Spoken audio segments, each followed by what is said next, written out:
Now, you might not know this, but a lot of folks looking into self-improvement might actually be vulnerable to manipulation. This is especially true for those of us who feel a bit isolated or struggle with self-confidence. But imagine if we could flip these tactics on their head and use them for our own benefit. Think about your daily efforts to get better. You're searching for the tips, trying to make improvements, but it feels like you're doing this all on your own. Here's where dark psychology comes into play. Initially, the idea of using these techniques might seem a bit daunting or risky, but what if I showed you how to harness these strategies safely and positively? At first, you might be skeptical. The idea of manipulating your own behavior can seem strange, but let's start with something called selective reinforcement. This is all about rewarding yourself for meeting your goal. Say you manage to stick to your workout schedule all week. Why not treat yourself to something enjoyable like a movie night or your favorite dessert? This technique links your hard work with positive outcomes, effectively training your brain to value it. Now let's put these ideas into practice. It's time to reinforce positive behaviors and set up rewards for small achievements. This is where you start seeing the impact of your. As you progress, you'll encounter obstacles. There are days when old habits beckon, or you might face doubts from those around you, but you'll also find support from those who believe in what you're doing. Let's dive deeper with another technique, self-love bomb. Unlike its usual negative connotation,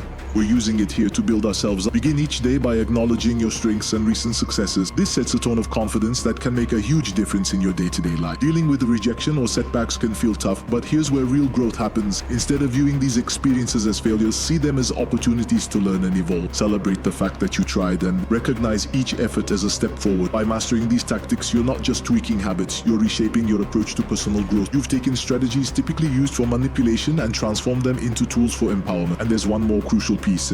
Now that you're familiar with these strategies, it's important to recognize when they might be used against you. Keep an eye out for situations where praise is inconsistent or someone tries to make you feel guilty for their benefit. If something feels too good to be true, it probably is. As we wrap up, you're returning to your life not just as you were, but stronger and more capable. You've learned how to harness powerful psychological tools for self-betterment and how to guard against their misuse by others. Thanks for tuning in. Keep applying these insights, keep growing, and use what you've learned to help yourself become the best version of yourself. See you in the next video.